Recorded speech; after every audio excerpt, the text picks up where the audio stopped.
Hello to everyone, welcome to KC Kukreja commerce academy. कैसे हैं आप सभी? होपफुली आप सभी अच्छे हैं और जो अपने भी प्रिपरेशन है उसको काफ़ी अच्छे से कवर कर रहे होंगे।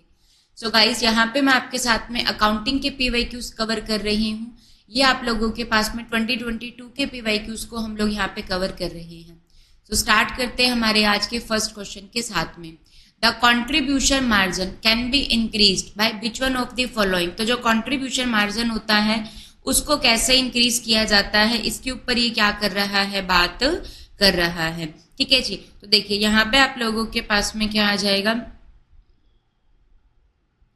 तो जो कंट्रीब्यूशन रहता है उसका जो फॉर्मूला आप लोगों के पास में रहता है, कंट्रीब्यूशन जो रहता है वो आप लोगों के पास में किसके बराबर होता है, sale minus variable cost per unit के बराबर जो रहता है वो क्या होता है, कंट्रीब्यूशन होता है। या एक कंट्रीब्यूशन को निकालने का एक और तरीका होता है जो आप लोगों के पास में क्या होता है, फिक्स कॉस्ट प्लस में प्रॉफिट होता है। तो जो कंट्रीब्यूशन मार्जिन है उसको क्या किया जा सकता है, कैसे इंक्रीज किया जा सकता है। The contribution margin can be increase by which one of the following, increasing the selling price per unit. Selling price per unit को इंक्रीज कर किया जा सकता है। ये जो बात है ये आप लोगों के पास में क्या है, बिल्कुल करेक्ट है। सेलिंग प्राइस को इंक्रीज कर कंट्रीब्यूशन मार्जिन को क्या किया जा सकता है, इंक्रीज किया जा सकता है। और जो हम लोगों के पास में सेल्स मिक्सचर रहता है, selling more profitable product for which the PV ratio is higher, तो ये भी आपके पास में क्या हो जाएगा, करेक्ट हो जाएगा। ऐसे गुड्स बेचना जहाँ पे पीवी रेशियो जो रहता है वो हायर होता है, तो इससे भी क्या होगा, जो कंट्रीब्यूशन मार्जिन है वो आप लोगों के पास में क्या हो जाएगा, इंक्रीज हो जाता है। ठीक है, तो ये दो तरीके हैं। जो पीवी रेशियो रहता है उसका जो फॉर्मूला आप लोगों के पास में रहता है, ये क्या रहता है, पीवी रेशियो का full form profit volume ratio होता है। उसका फुल फॉर्म जो इसका जो फॉर्मूला रहता है वो आप लोगों के पास में क्या रहता है, contribution divide by sale multiply by 100 आप लोगों के पास में पीवी रेशियो का फॉर्मूला होता है। और एक और भी फॉर्मूला होता है हम लोगों के पास में, अगर हमें 2 ईयर का प्रॉफिट दे रखा हो तो पीवी रेशियो का फॉर्मूला क्या होता है, चेंज इन प्रॉफिट। प्रॉफिट में कितना चेंज आया है, कैसे सेल में चेंज आने से प्रॉफिट में कितना चेंज आया है उसको 100 से मल्टीप्लाई कर दिया जाता है, तो क्या आ जाता है, पीवी रेशियो आ जाता है। ठीक है। Keeping the marginal cost, marginal cost क्या होती है, पर यूनिट की कॉस्ट में जो चेंज आता है, टोटल कॉस्ट के अंदर जो चेंज आता है एडिशनल आउटपुट को प्रोड्यूस करने से, तो मार्जिनल कॉस्ट होते हैं। उसको अनचेंज रखने से तो ये वाली बात जो है वो गलत हो जाएगी। अगर कॉस्ट को बढ़ा दिया जाएगा तो बिल्कुल भी नहीं होगा। सेलिंग प्राइस को कम कर देना तो इससे भी नहीं होगा। तो ए और ई आपस में कॉन्ट्राडिक्ट कर रहे हैं, तो ये तो दोनों में से कोई एक ही करेक्ट होगा, या ए करेक्ट होगा या फिर ई करेक्ट होगा। ठीक है, तो ये आप लोगों के पास में option number A and B से आपका आंसर आ जाएगा, तो ऑप्शन नंबर 3 इसका आंसर हो जाएगा। Move to the next question. Which among the following information shall be disclosed for all public issue of shares irrespective of their issue price। तो public issue करती है कंपनी। कंपनी क्या करती है, जब एक पब्लिक कंपनी डायरेक्टली क्या करती है, पब्लिक से शेयर्स को इशू करना चाहती है तो उसको क्या कहा जाता है, पब्लिक इशू कहा जाता है। तो उससे पब्लिक से शेयर्स को क्या करती है, वो इन्वाइट करती है। लोग क्या करते हैं, शेयर्स के लिए क्या करते हैं, सब्सक्राइब करते हैं। तो वो क्या रहता है, पब्लिक इशू ऑफ शेयर्स होता है। तो कौन सी जो इन्फॉर्मेशन रहती है उसको क्या किया जाता है, डिस्क्लोज किया जाता है। Which one of the following information shall be disclosed for all the public issue of share. तो क्या क्या चीजों को डिस्क्लोज करना होता है, तो अर्निंग पर शेयर कितना है फर्म का उसको डिस्क्लोज किया जाता है। तो ऑप्शन नंबर जो 2 रहेगा ये आपका आंसर हो जाएगा। अर्निंग पर शेयर क्या है, ये डिस्क्लोज किया जाता है। डिविडेंड पे आउट ये डिस्क्लोज नहीं होगा। Pre issue price earning ratio क्या रहेगा, एवरेज रिटर्न क्या है, नेटवर्थ क्या है लास्ट 3 ईयर की, नेट एसेट वैल्यू पर share based on the last balance sheet. तो ऑप्शन नंबर जो 2 रहेगा ये आपके पास में आंसर आ जाएगा। ठीक है, move to the next question. Match the list 1 with list 2। ये डिफरेंट टाइप की कॉस्टिंग दी हुई है, उनको मैच करना है। Marginal costing, ABC costing, target costing और process costing. So marginal costing क्या होता है, टोटल कॉस्ट के अंदर जो चेंजेस आते हैं एडिशनल आउटपुट को प्रोड्यूस करने से। अगर हम लोग आउटपुट की एक यूनिट कम या ज्यादा प्रोड्यूस करते हैं तो उससे जो टोटल कॉस्ट के अंदर चेंजेस आते हैं तो उसको क्या कहा जाता है, मार्जिनल कॉस्ट कहा जाता है। तो ये किससे कनेक्ट होगा, सेकंड से कनेक्ट होगा। The amount of any given volume of output, कोई भी आउटपुट है उसके अंदर जो एग्रीगेट कॉस्ट है उसमें चेंज आ रही है। अगर जो प्रोडक्शन है वो एक यूनिट से क्या हो जाती है, इंक्रीज होती है, तो उससे टोटल कॉस्ट के अंदर जो चेंजेस आते हैं वो क्या कहलाते हैं, मार्जिनल कॉस्टिंग कहलाते हैं। तो ए जो होगा वो सेकंड से कनेक्ट होती है, आपका 50-50 हो गया। ABC क्या होता है, ऑलवेज बेस्ट कंट्रोल। तो यहाँ पे क्या किया जाता है, जो कॉस्टिंग होती है वो अलग अलग एक्टिविटीज के बेसिस के ऊपर की जाती है, ठीक है। तो जो बी रहेगा वो 4 से कनेक्ट आपके पास में हो जाएगा। तो ऑप्शन नंबर जो 1 रहेगा ये आपके पास में आंसर आ जाएगा।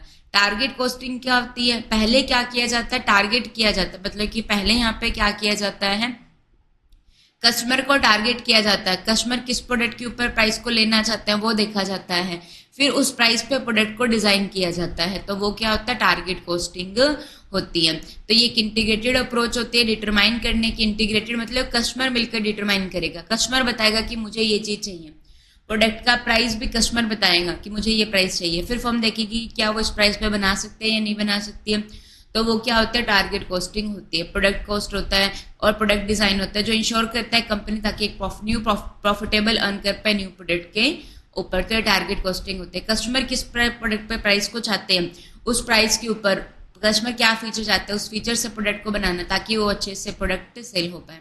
और प्रोसेस कॉस्टिंग क्या होता है, जहाँ पे आइडेंटिकल यूनिट को प्रोड्यूस किया जाता है और अलग अलग स्टेप्स होते हैं, तो ये क्या होता है, प्रोसेस कॉस्टिंग में आता है। तो यहाँ पे जो ऑप्शन नंबर फर्स्ट रहेगा ये इसका आंसर हो जाएगा। Okay, move to the next question. Arrange the following steps in a logical sequence of the process of management audit. तो अलग अलग टाइप के ऑडिट किए जाते हैं। ऑडिट का मतलब क्या होता है, वेरिफिकेशन करना होता है, ठीक है। तो फाइनेंशियल ऑडिट की जाती है जहाँ पे क्या किया जाता है, जो अकाउंट्स होते हैं उनको चेक किया जाता है, तो वो क्या रहती है, फाइनेंशियल ऑडिट होती है। इसी तरीके से मैनेजमेंट ऑडिट होती है, ये इंटरनल पर्पस के लिए की जाती है कि जो मैनेजमेंट है उसके अंदर जो एक्टिविटीज है वो सही तरीके से परफॉर्म की गई है या फिर नहीं की गई है, ठीक है। तो ये इंटरनल आप लोगों के पास में रहता है। तो जो मैनेजमेंट ऑडिट का सीक्वेंस रहता है वो क्या होता है, तो सबसे पहले क्या किया जाता है, आइडेंटिफाई किया जाता है और जो ऑब्जेक्टिव होता है बिजनेस का उसको बताया जाता है। सबसे पहला ही काम क्या होता है, ऑब्जेक्टिव को बताना, देखना होता है, ऑब्जेक्टिव को रिव्यू करना होता है। तो इसी से ही आपका आंसर क्या हो जाएगा, ऑप्शन नंबर 4 हो जाएगा। सबसे पहले क्या किया जाता है, ऑब्जेक्टिव को देखा जाता है, फिर ऑर्गेनाइजेशनल स्ट्रक्चर को रिव्यू किया जाता है। अलग अलग टाइप के ऑर्गेनाइजेशनल स्ट्रक्चर होती है, फंक्शनल ऑर्गेनाइजेशन स्ट्रक्चर होती है और आप लोगों के पास में फंक्शनल ऑर्गेनाइजेशन स्ट्रक्चर होती है, डिविजनल ऑर्गेनाइजेशन स्ट्रक्चर होती है, ठीक है। उसके बाद में रिस्पॉन्सिबिलिटी सेंटर को आइडेंटिफाई किया जाता है, cost centre, profit centre, investment centre, responsibility centres होते हैं उनको आइडेंटिफाई किया जाता है, ठीक है। देन आफ्टर क्या किया जाता है, जो हर रिस्पॉन्सिबिलिटी सेंटर होते हैं उसकी परफॉर्मेंस को रिव्यू किया जाता है और देन रिपोर्टिंग करना। तो ऑप्शन नंबर जो 4 रहेगा ये इसका आंसर हो जाएगा, ठीक है। So move to the next question. Arrange the following ratio in the increasing order of their significance in the prediction of their industrial sickness. तो एक फर्म है उसकी इंडस्ट्रियल सिकनेस के बारे में बताना है, ठीक है। तो हमें ये काफी सारे रेशियोज गिवन है, ओके। तो arrange the following ratio in the increasing order, मतलब कि जो पहले लीस्ट यूज होने वाला है उसको कम रखना है, उसके बाद में फिर सबसे ज्यादा यूज होने वाला है उसको लास्ट में रखना है, जिसके सिग्निफिकेंस सबसे ज्यादा है वो सबसे लास्ट में।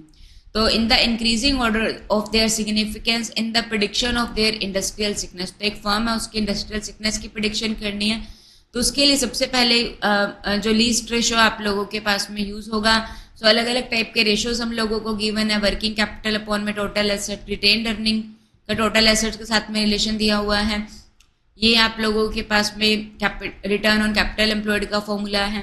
Earning before interest and tax divide by total asset. फिर हमें दिया हुआ है market value of equity divide by book value of total date. तो इक्विटी और डेट के रिलेशन को बता रहा है। एक हम लोगों को सेल और टोटल एसेट के रिलेशन को बता रहा है। ये सेल्स टर्नओवर रेशियो का फॉर्मूला आपके पास में आ जाएगा। तो इसके अंदर जो आप लोगों के पास में आंसर रहेगा वो क्या रहेगा, ऑप्शन नंबर फर्स्ट आप लोगों के पास में होगा।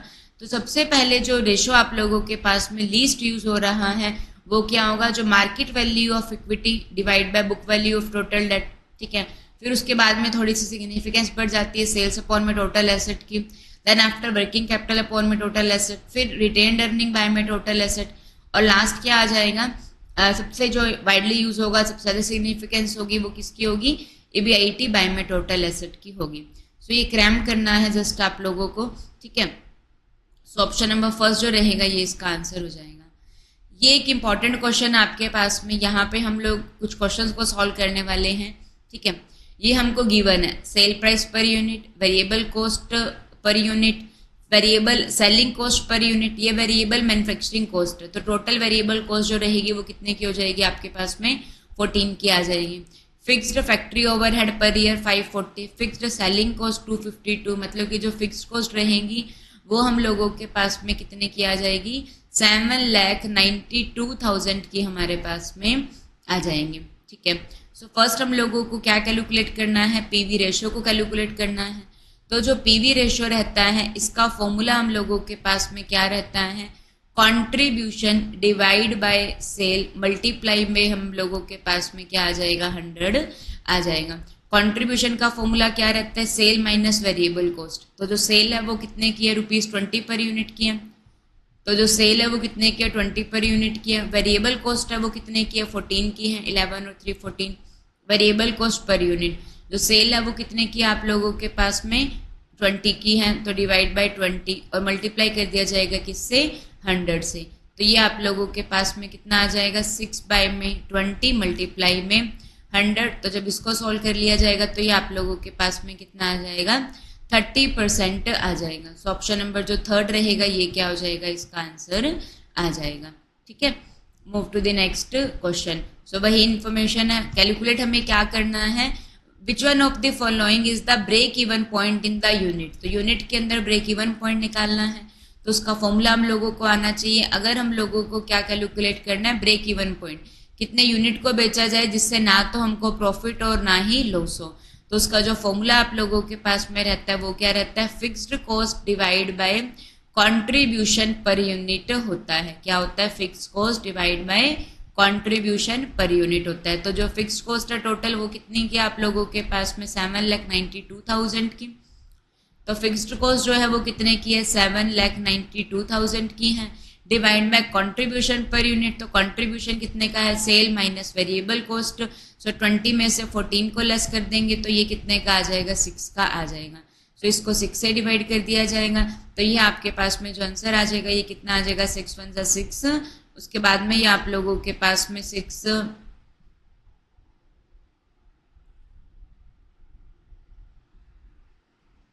सो 1,32,000 जो रहेगा ये आप लोगों के पास में क्या आ जाएगा, इसका आंसर आ जाएगा। ठीक है, तो हम लोगों को आ गया फिक्स कॉस्ट। अगर हम लोगों को क्या निकालना है, ब्रेक इवन पॉइंट निकालना है, यूनिट के अंदर निकालना है, तो आप लोगों के पास में क्या फॉर्मूला रहता है, fix cost divide by contribution per unit होता है। ठीक है, डन। अगर हम लोगों को प्रॉफिट रिक्वायर्ड निकालना हो तो उसमें क्या किया जाएगा, इस फिक्स कॉस्ट के अंदर हम लोग प्रॉफिट रिक्वायर्ड को ऐड कर देंगे, बाकी सेम आप लोगों के पास में आ जाएगा। ठीक है, move to the next question. तो यहाँ पे हम लोगों को क्या निकालना है, break even point in the terms of rupees निकालना है। तो इसको निकालने का फॉर्मूला क्या रहता है, fixed cost divide by PV ratio होता है। क्या फॉर्मूला रहता है, fixed cost divide by PV ratio हम लोगों के पास में क्या हो जाएगा फॉर्मूला होता है। ठीक है, तो जो फिक्स कॉस्ट बाय में पीवी रेशियो, तो फिक्स कॉस्ट कितने की है, अगेन हम लोगों के पास में 7,92,000 की है। पीवी रेशियो हमने फर्स्ट क्वेश्चन में कैलकुलेट किया था वो कितने का था 30% का था। तो ये जो आप लोगों के पास में आंसर आ जाएगा ये कितना आ जाएगा 7,92,000 डिवाइड बाय 30 मल्टीप्लाई बाय 100। तो ये हम लोगों के पास में जो आंसर आ जाएगा ये कितना आ जाएगा 3 2 6। देन आफ्टर हम लोगों के पास में 3 6 18 एंड 3 4 12 एंड 26,40,000 हम लोगों के पास में क्या आ जाएगा आंसर आ जाएगा। सो ऑप्शन नंबर जो सेकंड रहेगा ये इसका आंसर आ जाएगा। ठीक है, so move to the next question. Which one of the following is the desired sales volume. हम लोगों को कितना सेल वॉल्यूम जो है वो कितना, which one of the following is the desired sale volume in unit, कितने यूनिट को बेचे कि हम लोगों को 60,000 का प्रॉफिट हो। वही सेम मैंने अभी आपको बताया था कितने यूनिट को बेचे, वही सेम फॉर्मूला जो ब्रेक इवन का था उसी के अंदर हम लोग क्या कर देंगे, फिक्स कॉस्ट के अंदर ये जो प्रॉफिट रिक्वायर्ड है उसको क्या कर देंगे ऐड कर देंगे। ठीक है, और जो कंट्रीब्यूशन बस सेम फॉर्मूला लगाना है और प्रॉफिट रिक्वायर्ड को ऐड कर दिया जाएगा। ठीक है, तो जो फिक्स कॉस्ट है वो आप लोगों के पास में कितना है 7,92,000 है। प्रॉफिट कितना रिक्वायर्ड है 60,000 का क्या है प्रॉफिट रिक्वायर्ड है, और जो कंट्रीब्यूशन पर यूनिट है वो कितने का है 20 - 14, तो 6 रुपीज़ का जो कंट्रीब्यूशन पर यूनिट है। तो ये जो आप लोगों के पास में आ जाएगा, ये कितना आ जाएगा, 13,92,000 डिवाइड बाय 6 आपके पास में आ जाएगा। तो इसको सॉल्व किया जाएगा तो ये कितना आ जाएगा,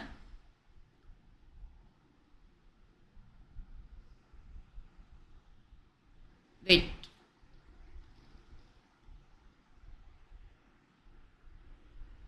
हम लोगों को कितने यूनिट को सेल किया जाए कि जो रहेगा तो यही सेम ही, तो 20 माइनस 14 11 6 हो जाएगा। सो अच्छा ये 60,000 है, मैंने इसको 6 लाख समझ लिया। सो यहाँ पे आप लोगों के पास में कितना है, 60,000 है। तो 7,92,000 के अंदर हम लोग 60,000 को क्या कर लेंगे, एड ऑन कर लेंगे। तो ये आप लोगों के पास में कितना आ जाएगा, 8,52,000 आ जाएगा, है ना, और डिवाइड बाय 6। तो इसको जब सॉल्व किया जाएगा तो ये आप लोगों के पास में 6 1 जा 6,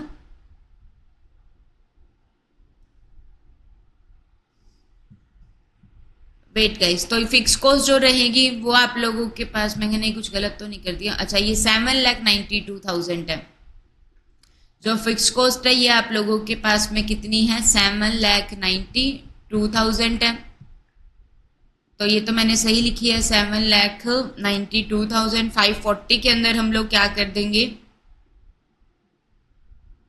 ऐड कर देंगे किसको, 2,22,000 को। तो ये हो गया आप लोग के पास में 7,92,000। हम लोगों को कितने का प्रॉफिट अर्न करना है, 60,000 का क्या अर्न करना है, प्रॉफिट अर्न करना है। तो ये आ जाएगा 852, इसको 6 से डिवाइड किया जाएगा तो ये आ जाएगा 1,42,000 आप लोगों के पास में आ जाएगा। तो 6 1 जा 6, ओके, तो 6 4 जा 24 एंड देन आप लोगों के पास में 6 2 जा 12। तो 1,42,000 यूनिट्स आपके पास में आ जाएंगे। तो ऑप्शन नंबर जो 4 रहेगा ये इसका आंसर आ जाएगा, ठीक है। एंड नेक्स्ट क्वेश्चन, अगर हम लोगों को ब्रेक इवन सेल अब रुपीस के अंदर, तो वही सेम, अब रुपीस के अंदर चाहिए तो वही सेम फिक्स कॉस्ट प्लस में हम लोगों को कितना प्रॉफिट रिक्वायर्ड है। बट अगर हम लोगों को रुपीस में निकालना होता है तो किससे डिवाइड किया जाता है, पीवी रेशो से डिवाइड कर दिया जाता है। तो यहाँ पे जो फिक्स कॉस्ट है अगेन वो कितने की, हम लोगों के पास में 7,92,000 की। जो प्रॉफिट रिक्वायर्ड है वो कितने का है, 1,92,000 का। पीवी रेशियो हमने फर्स्ट क्वेश्चन में कैलकुलेट किया, so that is 30%।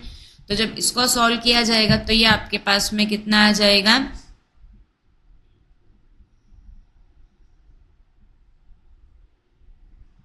9,12,000 divide by हम लोगों के पास में कितना हो जाएगा, 30 मल्टीप्लाई में 100। तो ये कितना हो जाएगा हम लोगों के पास में 30,000 रुपीज, 30,40,000 आप लोगों के पास में क्या आ जाएगा, आंसर आ जाएगा। सो ऑप्शन नंबर 2 जो रहेगा ये इसका आंसर हो जाएगा, ठीक है। सो अभी के लिए हम इतने ही क्वेश्चंस करते हैं, बाकी जो क्वेश्चंस है वो हम लोग अपने नेक्स्ट सेशन में कवर करेंगे।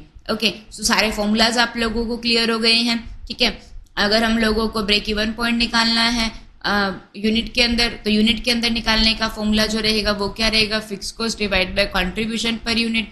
अगर हम लोगों को प्रॉफिट रिक्वायर्ड भी बोल दे तो हम लोग प्रॉफिट को क्या कर देंगे, एड ऑन कर देंगे। अगर हम लोगों को अमाउंट के अंदर निकालना हो तो क्या फॉर्मूला रहेगा, fix cost divide by PV ratio. अगर प्रॉफिट रिक्वायर्ड भी बोल दे तो हम लोग प्रॉफिट को क्या कर देंगे, ऐड कर देंगे। और जो पीवी रेशियो रहता है उसका फॉर्मूला क्या रहता है, कंट्रीब्यूशन बाय में सेल होता है, ठीक है। So thank you to everyone.